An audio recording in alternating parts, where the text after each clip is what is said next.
right at my son's wedding.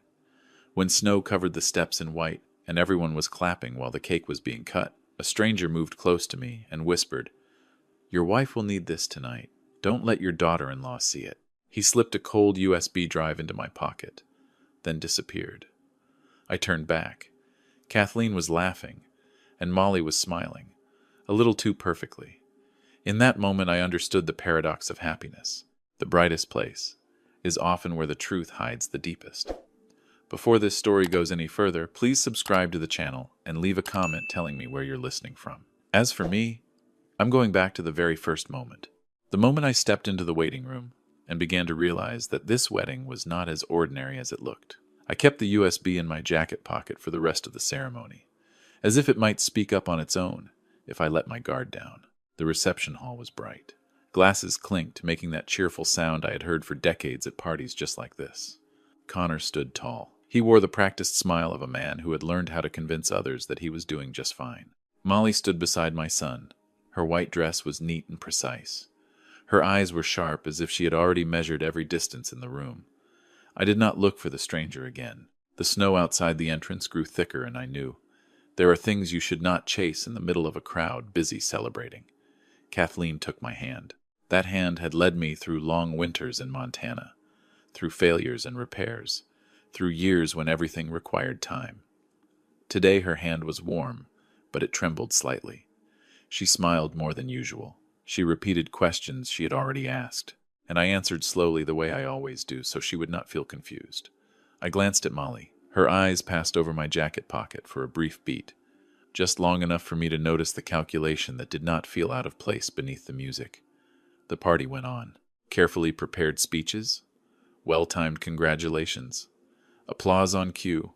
I heard my name mentioned, the ideal father, the one who built the foundation. Polite phrases people use when they do not plan to ask too much. I nodded in return. The USB pressed against me when I sat down. Metal against my chest. Cold. Solid.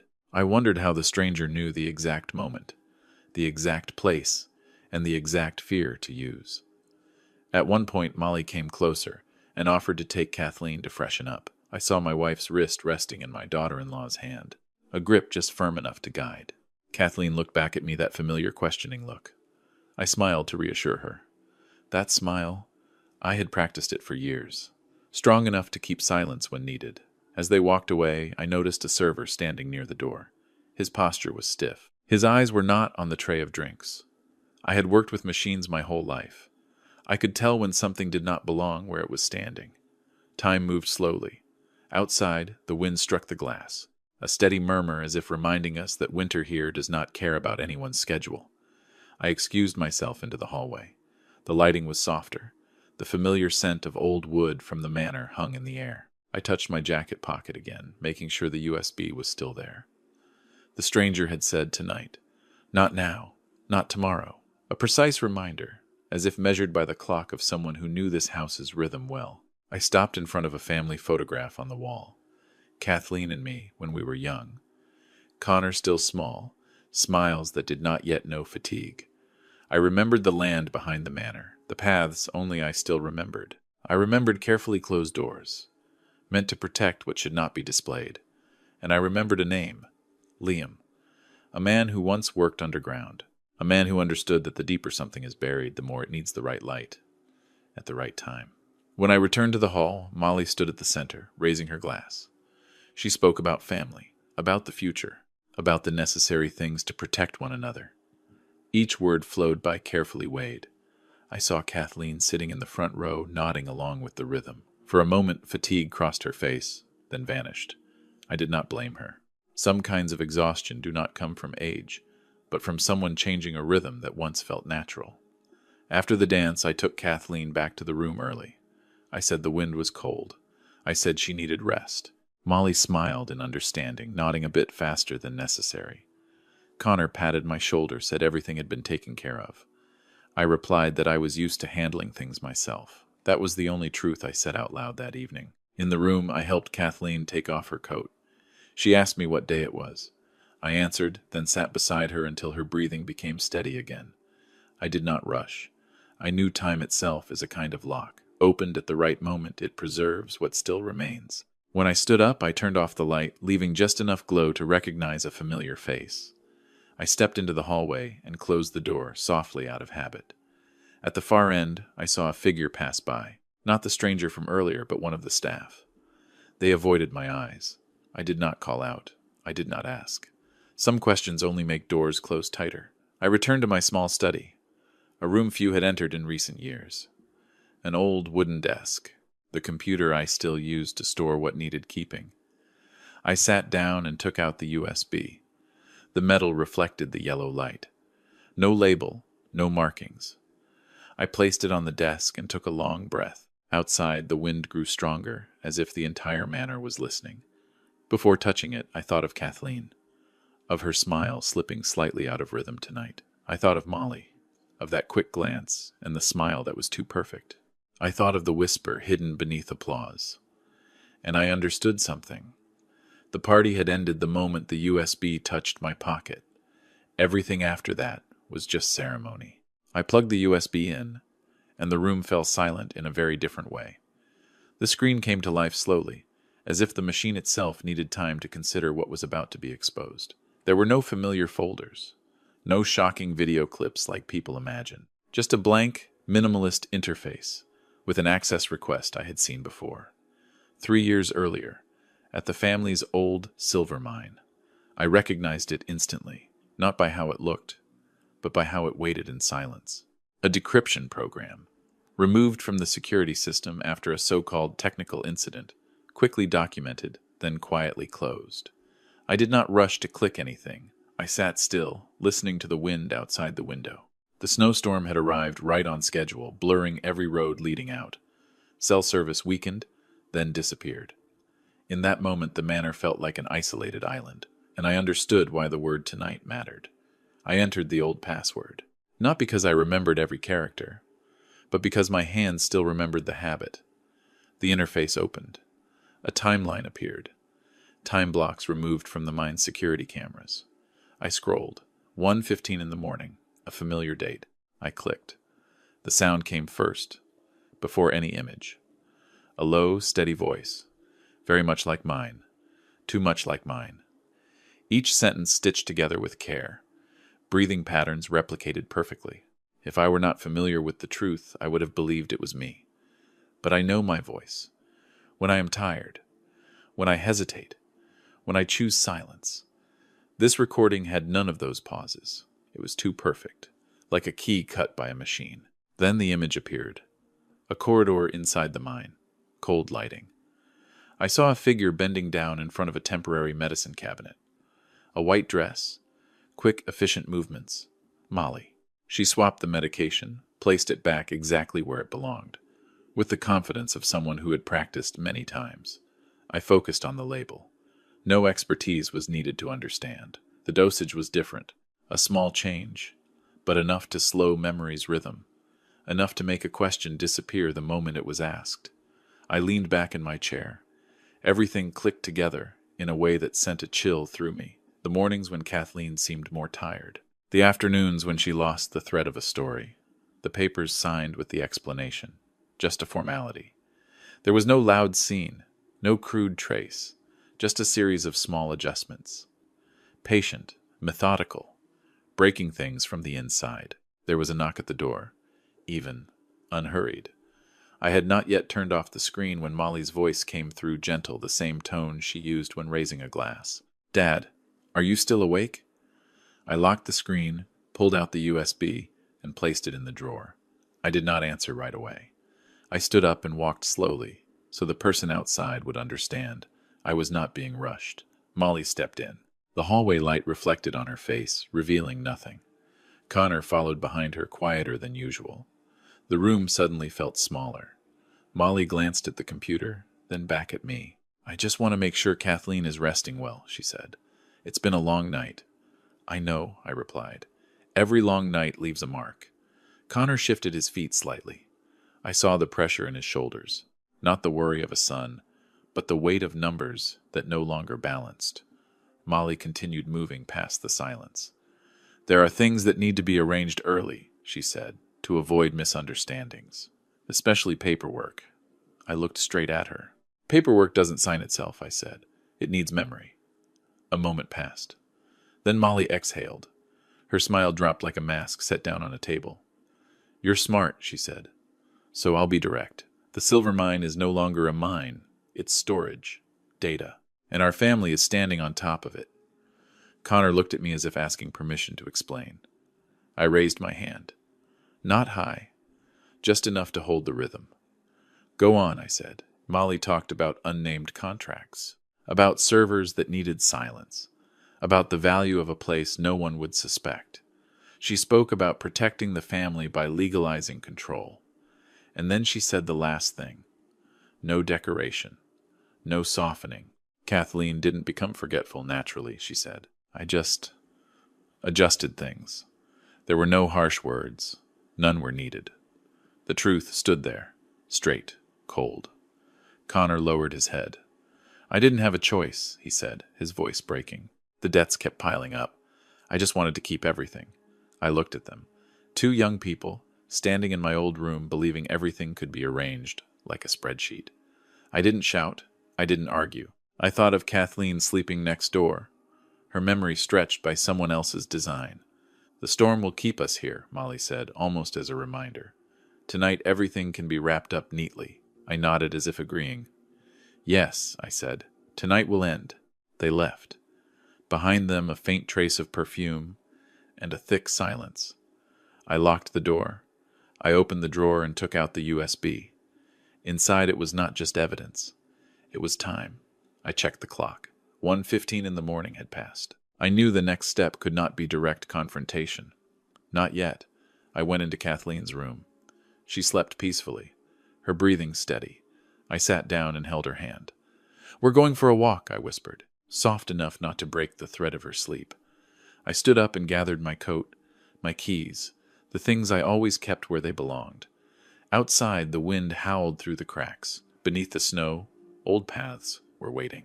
I had closed them once to protect my family. Tonight I would open them again. Not to run away, but to carry the truth to where it needed to be heard. I closed Kathleen's door with a practiced motion so light the hinges made no sound. Outside, the hallway stretched long and empty. Yellow lights cast overlapping shadows. I didn't rush away. I stood there for a few beats listening. Not for footsteps, but to be sure the silence still belonged to me. Molly had been right about one thing. The snowstorm kept everyone inside. But she forgot something. People who live long in Montana learn to walk through storms the way they learn to breathe. I took the side staircase, the one rarely used at night. Wind slipped through a glass seam, pushing a thin sheet of ice across the stone floor. I pulled my coat tighter, feeling the USB in my pocket like an anchor, keeping my heartbeat from drifting too far. In the lower hall, I saw them. Connor and Molly stood with a group of staff I had noticed earlier. No one looked directly at me. They didn't need to. We all understood our roles had shifted. I stopped at a distance close enough to be seen and said calmly, I'm taking Kathleen out for some air. She isn't used to the noise. Molly nodded, a little too quickly. Connor avoided my eyes. One person stepped forward half a pace, then stopped when Molly signaled. Her control wasn't loud. It lived in very small nods. I turned away without waiting for an answer. Some requests are only formalities. Outside the storm buried the steps in snow. Yard lights cut through the blowing flakes, turning them into broken white streaks. I moved around to the west side of the manor where the ground sloped and old pine trees broke the wind. Kathleen walked slowly, holding my arm. I talked about the cold, about going back in soon. She nodded, trusting me the way she had for decades. We didn't head for the main road. I turned into a narrow path where an old metal door sat low beneath the snow line. I took out the key and turned it at the right rhythm. The door opened. Damp earth rushed out, that familiar scent from years when I went deep underground to fix what others didn't want to touch. Kathleen stopped looking into the darkness. Where are we going? She asked. Somewhere warmer, I said. I switched on the flashlight. The beam cut through snow clinging to the steps. We went down carefully, one step at a time. The door closed behind us. The storm stayed on the other side. The old mine tunnels opened up like a long memory. Turns marked with paint lines only I still understood. I guided Kathleen close to the wall where the ground was steadier. Her breathing evened out. The tension in her eyes eased once the wind stopped striking her face. I thought of Molly, of how she spoke about a clean ending, and I understood. Clean is often just what people call it when they close a door before anyone can ask questions. Footsteps echoed behind us. Not close, but clear. I switched off the flashlight in one motion and pulled Kathleen into a rock recess. Another beam swept past, slid across the wall, then disappeared. I heard Connor's voice more urgent than usual. "Dad, stop. I just want to talk." I turned the light back on and stepped out. "Talk here," I said. "Less wind." Connor appeared at the bend, holding something that looked like medical equipment. Not made to cause noise, but to make someone stop. I didn't move forward. I didn't step back. I stood in front of Kathleen, close enough for her to feel safe. "I did this to save the family," Connor said. "If I didn't, everything would collapse." "A family isn't a balance sheet," I replied.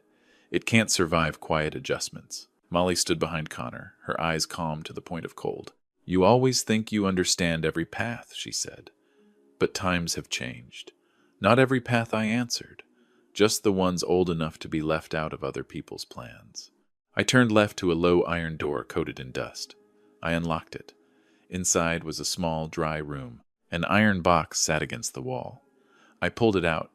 The lid opened, revealing original documents sealed tight, along with carefully preserved samples.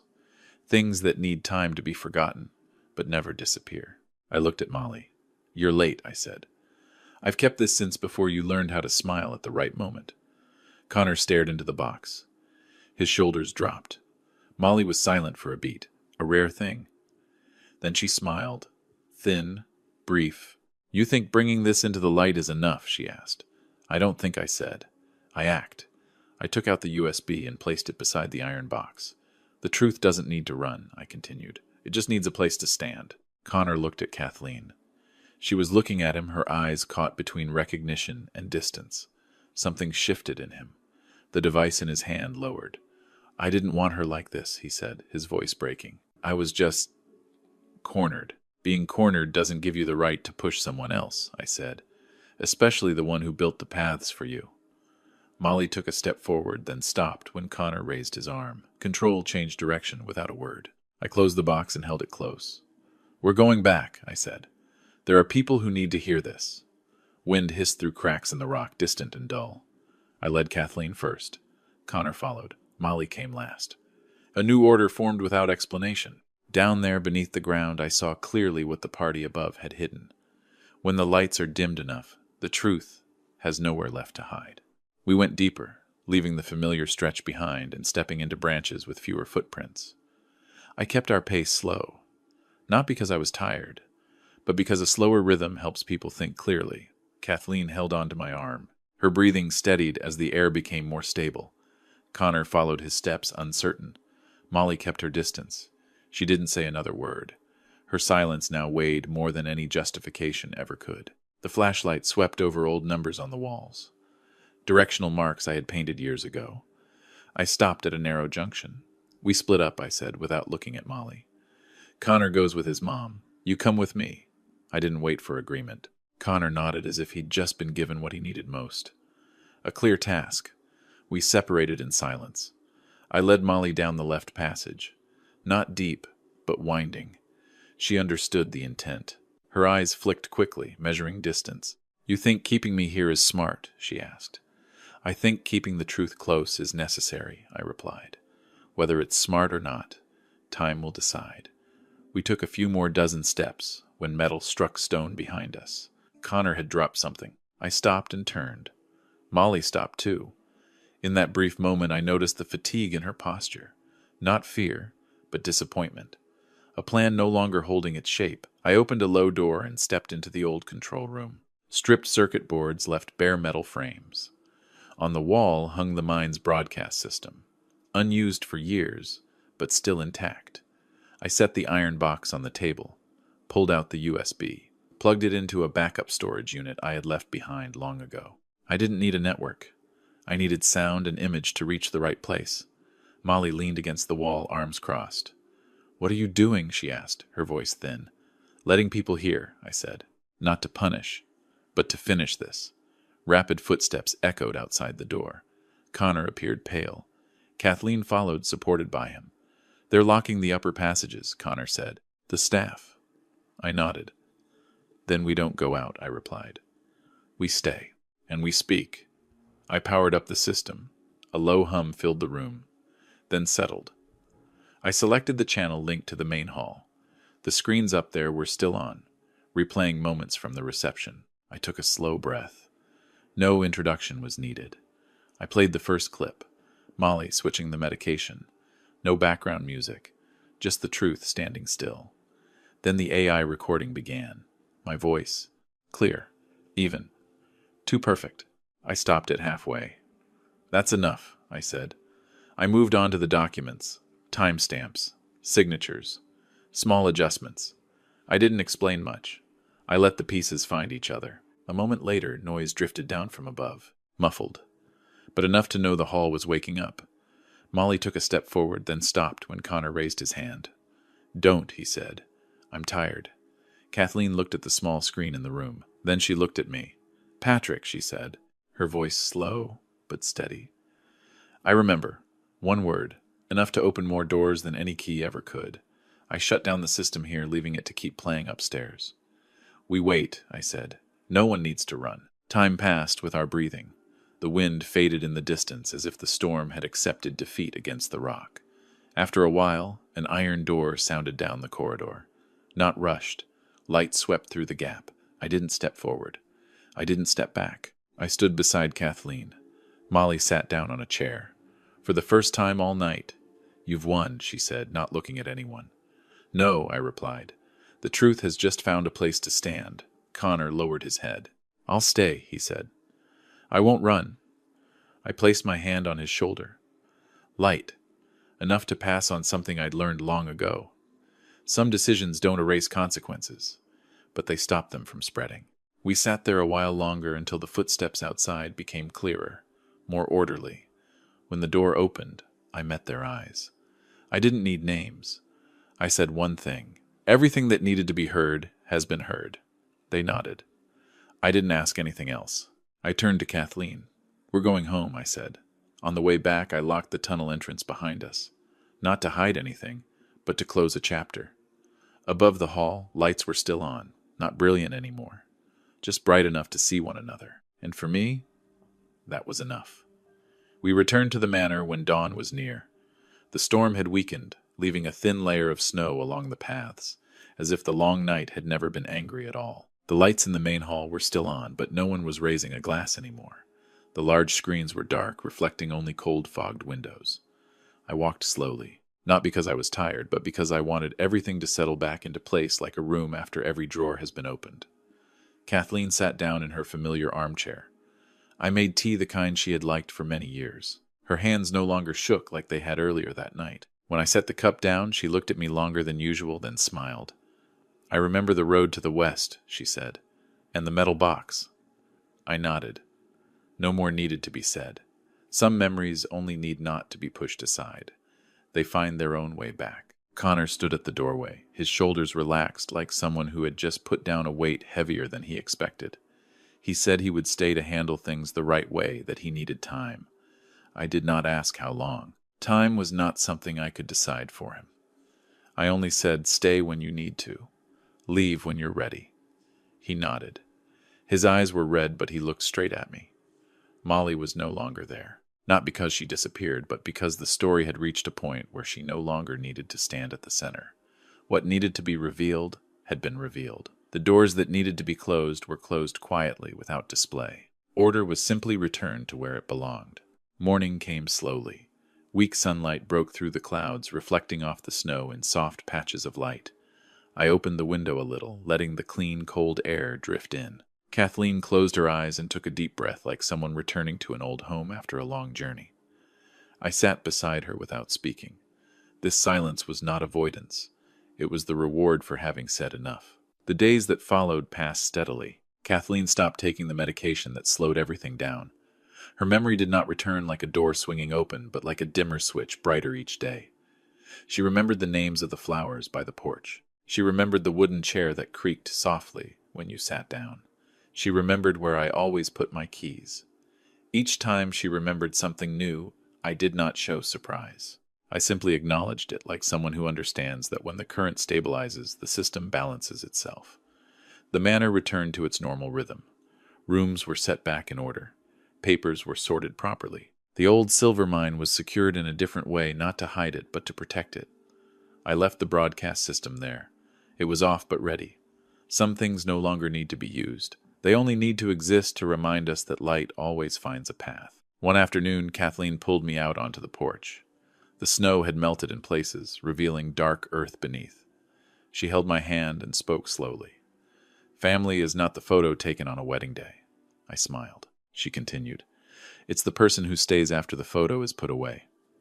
I nodded. I had lived long enough to understand that, but hearing it from her carried a different weight. Connor stopped by before leaving. He hugged Kathleen, then looked at me. "I'll start over," he said. "Not fast, but right," I replied. "Right is enough." He left his steps lighter than when he arrived. I watched until his car disappeared behind the trees. That evening, Kathleen and I sat in the living room under warm yellow light. I read the paper. She knitted a scarf. The knitting needles touched with a soft, steady sound, a rhythm I had known for years. I thought about the snowy night, about the cold USB in my coat pocket, about the whisper beneath the applause. I did not resent the past. It had done its job, pushing everything to the edge so the truth would have room to stand. Before bed, Kathleen asked me, "What if there had been no USB?" I answered honestly. "The truth would still be there. It just would have arrived later." She nodded as if accepting that some trains do not run on time, but they still arrive. I turned off the light. Outside, the wind was gentle. The house was quiet in a comforting way. I thought about the final lesson that long night had left behind, not about money or control, but about blood and honesty.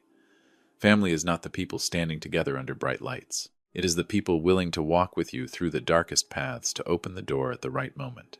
Money can build a mansion, but only truth can hold the roof in place. Thank you for staying with this story until its final moments. If this story touched you, please tap like to support us, subscribe to the channel so you don't miss future stories, and share this video with people you care about. Every interaction you give is motivation for us to continue bringing meaningful, honest, and deeply human family stories.